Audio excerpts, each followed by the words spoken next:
exam မှာ link မချိတ်တဲ့တင်ဒီ video လေးကိုကြည့်ပေးပါဒီ video လေးမှာကျွန်တော် exam မှာ link ဘယ်လိုချိတ်လဲပေါ့နော်အဲ့တော့အခုမှစပြီးတော့လေ့လာနေတဲ့သူတွေအတွက်ကော link မချိတ်တဲ့သူတွေအတွက်ကောဒီ video လေးကအကျိုးရှိမယ်လို့ထင်ပါတယ်ပေါ့နော် okay အဲ့တော့အရင်ဆုံးကျွန်တော်တို့ဒီမှာ sheet အသစ်တစ်ခုခေါ်လိုက်မယ်ပေါ့နော်sheet တစ်ခုခေါ်ပြီးတော့ကျွန်တော်ကဒီ sheet ကိုရွှေ့ထားလိုက်မယ်ပြီးတော့ရင်ဒီ sheet ပေါ်ကို right click ထောက်ပြီးတော့ rename သုံးလိုက်မယ်ပေါ့နော်နာမည်လေးပေးလိုက်ပါမယ် content ပေါ့မာတိကာလေးတစ်ခုဖန်တီးလိုက်မယ် exam မှာဘာလို့ link ချိတ်ကြလဲဆိုတော့တစ်ခါလီမှာကျွန်တော်လက်ရှိဒီစင်းစရာနဲ့တခြားသောစင်းစရာတွေနဲ့ချိတ်ဆက်နေတာမျိုးတွေရှိတယ်ပေါ့နော်ဥပမာဒီဘက်ကစင်းနဲ့ဟိုဘက်ကစင်းကိုသွားပြီးတိုက်ဆက်ရတာမျိုးတွေဟိုဘက်စင်းကိုသွားကြည့်ပြီးတော့မှစင်းသွားဆက်ရတာစင်းသွားထည့်ရတာမျိုးတွေရှိတယ်ပေါ့အဲ့တော့ link မချိတ်ထားဘူးဆိုရင်အဲ့ file ကိုခဏသွားရှာရတယ်သွားဖွင့်ရတယ်သွားကြည့်ရတယ်ပေါ့နော်အဲ့တော့အဲ့လိုမျိုးသွားရှာပြီးတော့မဖွင့်ချင်ဘူးသွားမကြည့်ချင်ဘူးဆိုလို့ရှိရင် link ချိတ်ထားရင်မြန်တယ်အဲ့တော့အခုဒီထဲမှာရှိတဲ့ file လေးတွေနဲ့ပေါ့နော်ဒီမှာရှိတဲ့စာသားလေးတွေနဲ့တခြားသော Excel file တွေနဲ့ပဲဖြစ်စေတခြားသော PDF file တွေဓာတ်ပုံတွေ video တွေ Microsoft Word Excel PowerPoint တခြားသော file တွေနဲ့အကုန်လုံး link ချိတ်လို့ရပါတယ်အဲ့တော့အဲ့လိုမျိုး link ချိတ်ထားခြင်းအပြင်ကျွန်တော်တို့ကဒီဟာတွေနဲ့ပတ်သက်တဲ့တခြားသော data တွေကိုကျွန်တော်တို့က PDF file တွေနဲ့ထားတာတွေရှိမယ်ဓာတ်ပုံတွေသွားကြည့်ရတာရှိမယ်နော်ပြီးသွားရင်တခြားသော Excel file တွေသွားပြီးတော့ဖွင့်ပြီးတော့စင်း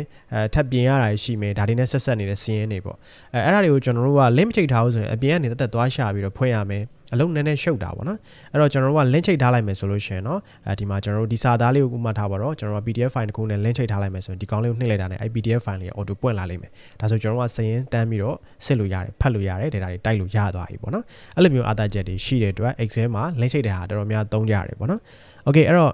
့ကျွန်တော်အခုဒီမှာ2မျိုးလုပ်ပြမယ်အဲ့တော့ကိုယ့်ရဲ့ computer ထဲမှာရှိတဲ့တခြားသော web excel powerpoint pdf file တွေဓာတ်ပုံတွေနဲ့လည်းချိတ်ပြမယ်ပြီးတော့ဒီမှာရှိတဲ့ sheet အချင်းချင်းကိုလည်းချိတ်ပြမယ်အဲ့တော့တချို့စင်းစရာ file တွေဆိုရင် sheet တစ်ခုဟောပါတော့ဒီတစ် file ထဲမှာပဲ sheet တွေအများကြီးပဲရှိနေတာ sheet အခု20 30လောက်လည်းဖြစ်မှာပေါ့အဲ့တော့အဲ့လိုမျိုးရှိတယ်အရန်များနေတဲ့အခါမှာsheet တစ်ခုကနေတစ်ခုကိုသွားဖို့ဆိုတာကsheet နဲ့တော့ပြဿနာမရှိဘူးပေါ့နော်ဒီလိုမျိုးနှိပ်သွားလို့ရတယ်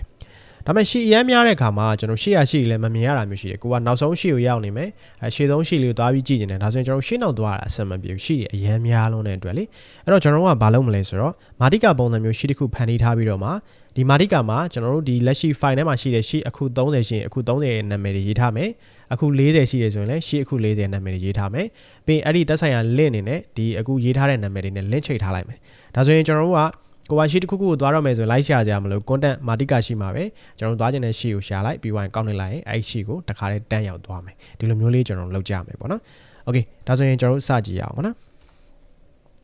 ်ဒါဆိုကျွန်တော်ကဒီမှာအရင်ဆုံး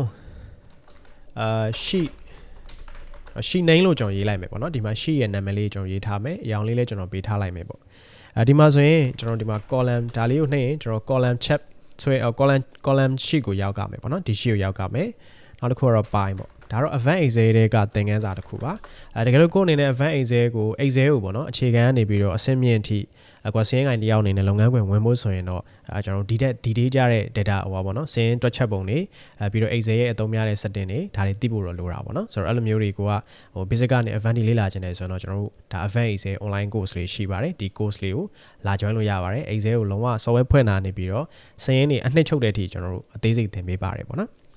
okay ဒါဆိုရင်ကျွန်တော်တို့ဒီမှာဘားယူလိုက်ပဲဘားရေးမယ်ပြီးတော့ရင် stop เนาะအကောင်တော့ကျွန်တော်မရေးပြတော့เนาะရှီတွေအရင်ဒီမှာများနေတဲ့အတွက်ကျွန်တော်၄ခုလောက်တော့ရေးထားလိုက်မယ်ပြီးတော့ရင်ဒီဘက်မှာကျွန်တော် other file ဆိုပြီးတော့ရေးလိုက်မယ်နော် other file ကဘာနဲ့ချိန်မှာလဲဆိုတော့ကိုယ့်ရဲ့ computer ထဲမှာရှိတဲ့ဒါ PDF file တွေဓာတ်ပုံတွေเนาะပြီးတော့ရင် web file တွေတခြား Excel file တွေဒါတွေနဲ့ link ချိတ်လို့ရတယ်ပေါ့နော် okay ဒါဆိုရင်ကျွန်တော်အရင်ဆုံးအပြင်ဟာတွေနဲ့ချိတ်ကြည့်ရအောင်เนาะအဲ့တော့ကျွန်တော် link ချိတ်မဲ့ sequence လေးကိုတစ်ချက်ထောက်ပြီးတော့ insert ထဲသွားเนาะ insert ထဲသွားပြီးွားရင်ကျွန်တော်ညာဘက်မှာlink ဆိုတာရှိပါတယ်ဒီ link ကိုနှိပ်လဲရတယ်သို့မဟုတ်ကျွန်တော် keyboard က control k ကိုနှိပ်လဲရပါတယ်နော် link ကိုသွားနေကြာမှာဆိုတဲ့အတွက်ကျွန်တော် control k နှိပ်လိုက်ပါမယ်control k နှိပ်လိုက်ရင်ဒီ box လေးပေါ်လာမယ်ဒီမှာရွေးချယ်စရာနှစ်ခုပဲရှိတယ် existing file web page နဲ့ place in the document အဲ့တော့ existing file web page ဆိုတာကိုယ့်ရဲ့ computer ထဲမှာရှိတဲ့ဒါ web တွေ excel တွေ powerpoint တွေတခြားသော file တွေနဲ့ချိတ်ဆက်တဲ့အခါမှာအသုံးပြုပြီးတော့မှ place in the document တော့လက်ရှိကိုအလုပ်လုပ်နေတဲ့ဒီ excel file ထဲမှာရှိတဲ့ sheet တွေနဲ့ချိတ်တဲ့အခါမှာသုံးပါတယ်အဲ့တော့ဒီ software ရဲ့တနည်းအားဖြင့်နော်ဒီ software ရဲ့ပြင်ပ file တွေပေါ့တနည်းအားဖြင့်ကိုယ့်ရဲ့ computer ထဲမှာရှိတဲ့ file တွေနဲ့ချိတ်ဖို့ဆိုရင် existing file web page ကိုသုံးပါ place in the document ကတော့လက်ရှိကိုအလုပ်လုပ်နေတဲ့ဒီ excel file တွေရာ sheet တွေနဲ့ link ချိတ်တာဖြစ်ပါတယ်အဲ့တော့ကျွန်တော်ကအခု PDF file က computer ထဲမှာရှိတဲ့ file နဲ့ချိန်မှာဆိုတော့အပြင်က file ဖြစ်သွားပြီလေဒါကြောင့် existing file web page ကိုရွေးပါပြီးွားရင်ကျွန်တော် login ဆိုတဲ့နေရာမှာကိုကဒီ ဘယ်နေရာ file နဲ့ချိန်မလဲဆိုတာ location သွားပြီးရွေးပေးရပါတယ်ပေါ့နော် desktop ပေါ်ဟာနဲ့ချိန်မှာလားဒါမှမဟုတ် D ထဲရလားဒါမှမဟုတ် document ထဲရလားဒီမှာသွားပြီးတော့ share လို့ရတယ်ကျွန်တော်ကတော့လောလောဆယ်နော်လောလောဆယ် desktop ပေါ်က PDF file ကျွန်တော် save ထားတာရှိမယ်လို့ထင်ပါတယ်အဲဒီမှာဒါလေးရွေးလိုက်မယ်ပြီးသွားရင် okay နေလိုက်မယ်ဒါဆိုကျွန်တော်တို့ဒီကောင်လေးကိုတစ်ချက်နှိပ်ကြည့်လိုက်မယ် okay နေလိုက်မယ်ဒါဆိုကျွန်တော်ချိန်ထားတဲ့ PDF file လေးပွင့်လာတာတွေ့ရပါလိမ့်မယ်ပေါ့နော်ဆိုတော့အလွယ်တကူပွင့်လာတဲ့အတွက်ကျွန်တော်တို့တွားချပြီးဖွင့်ကြရမလို့တော့ဒီကနေပြီးတော့နှိပ်ဖွင့်လိုက်လို့ရတယ်ဒါဆိုရပါနော် okay ဒါဆိုကျွန်တော်တို့ဓာတ်ပုံလေးတစ်ပုံနဲ့ချိန်ကြည့်ရအောင်သူ့ select ပေးပါ link ချိန်မဲ့ set ကို select ပေး control K နှိပ်ပြီးတော့ exit file web page ကိုရွေးပြီးတော့ကိုဘယ်နေရာ file နဲ့ချိန်မလဲပေါ့နော်ကျွန်တော် desktop ပေါ်ကdesktop ပေါ်ဘယ်ဟာနဲ့ချိန်မလဲဆိုရင် design တွေကdesign ထဲမှာမရှိဘူးထားပါတော့တစ်ခုခုပေါ့နော်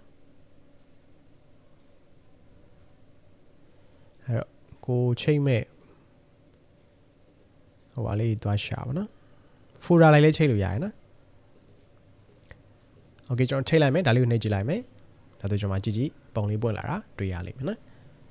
okay ဆိုတော့ဒါဆိုရမယ်ထင်ပါဒါဆို Microsoft Word file နဲ့ချိန်မလား Excel file နဲ့ချိန်မလားချိန်တလောက်မယ်ထင်တယ်နော်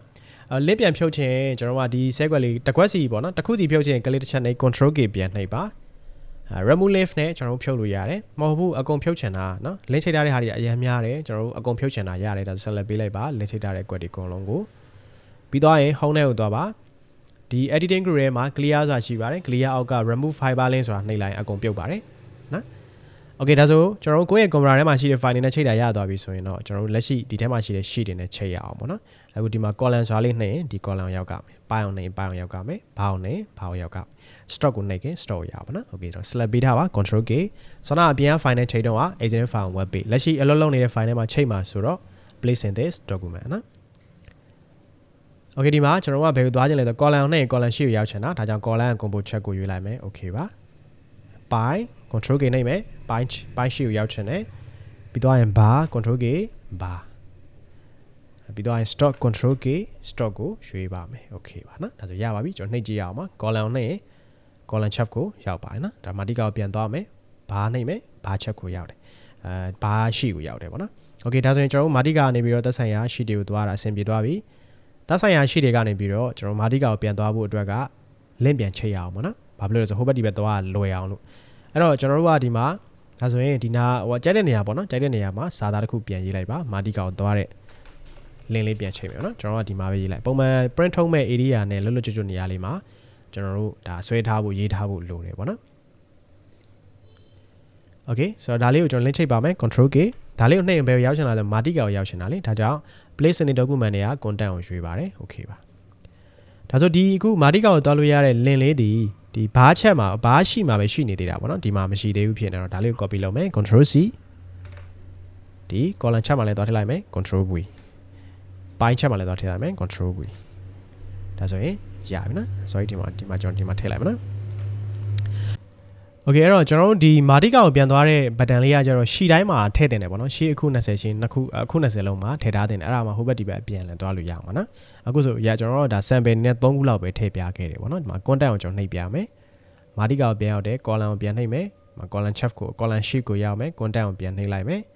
ကျွန်တော်တို့ဒီမှာဘာဖြစ်သွားလဲဆိုတော့မာတိကောက်ပြန်ရောက်သွားတယ် stock ကိုနှိပ်ကြည့်မယ်ဒါ stock check ကိုရောက်သွားမယ်ပေါ့နော်ဒီလိုမျိုးကျွန်တော်ထိလို့ရပါတယ် okay ပါဒါဆိုရင်အဆင်ပြေလောက်မယ်လို့ထင်ပါတယ်အဲ့တော့ကျွန်တော်တို့ဒီထက်ပို့ပြီးတော့ Excel ကိုကျွန်တော်တို့အခြေခံနဲ့အဆင့်မြင့်ဒီလေ့လာခြင်းနဲ့ဆိုတော့ကျွန်တော်တို့ဖွင့်ထားတဲ့ဒါ Advanced Excel online course လေးကိုလာ join ပါလုံးဝ Excel နဲ့ပတ်သက်ပြီးတော့အခြေခံကနေစပြီးအဆင့်မြင့်ထိเนาะလုံးဝကျွမ်းကျင်သွားဖို့ကျွန်တော်တို့အားမခံပါတယ်